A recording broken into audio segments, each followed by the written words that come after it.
मित्रांनो, पसायदान आणि आपलं आयुष्य किंवा आपला उद्योग पर्टिक्युलरली यामध्ये आपण ह्या व्हिडिओतून एक एक एक एक ओळ किंवा एक एक अ, काव्यरचना आपण बघणार आहोत पसायदानातली.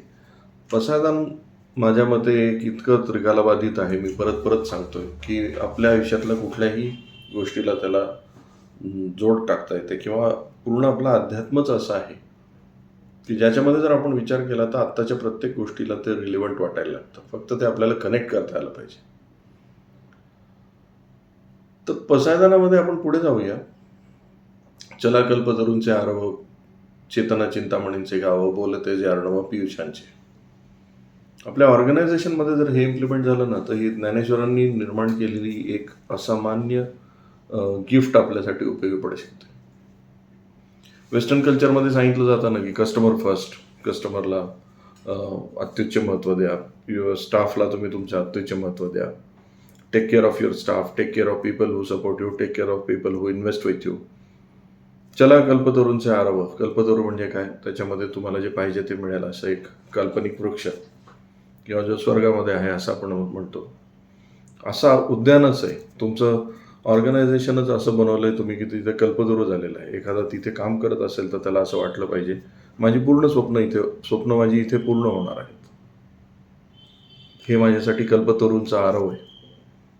चेतना चिंतामणींचं गाव आहे. इथे लोक असे आहेत की जे तुमच्या मनात काय पाहिजे, तुम्हाला काय हवं ते ओळखून घेतात आणि तुम्हाला त्याप्रमाणे ट्रीट करतात.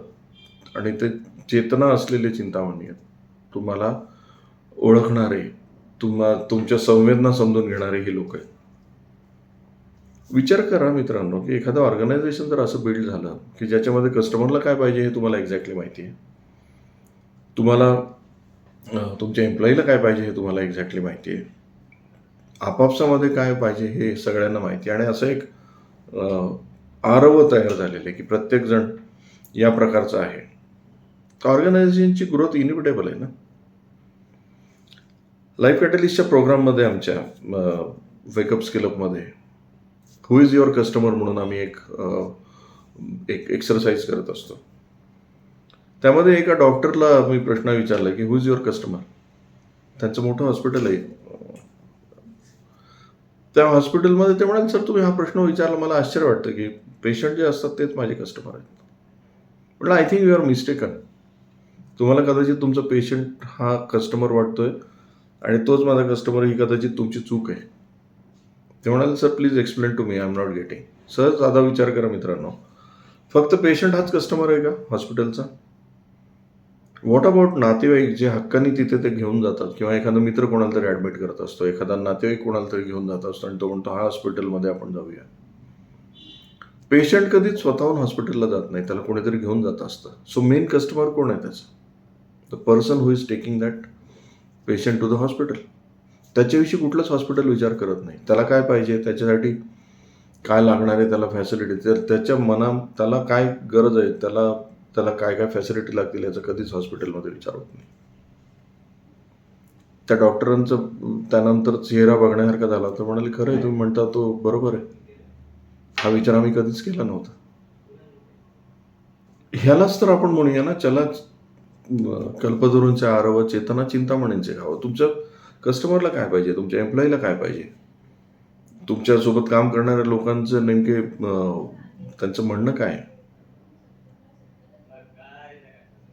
ज्यावेळेस तुम्हाला तुमच्यासोबत काम करणारे लोक, तुमचे कस्टमर्स, तुमच्या इन्व्हेस्टर्स, बँकर्स, या सगळ्या गोष्टींच्या चेतना तुमच्यापर्यंत पोहोचायला लागतील, तुम्ही चिंतामणी व्हाल, त्यावेळेस तुमचा बिझनेस ग्रो व्हायला लागेल. आणि हे तुम्ही करून बघा मित्रांनो.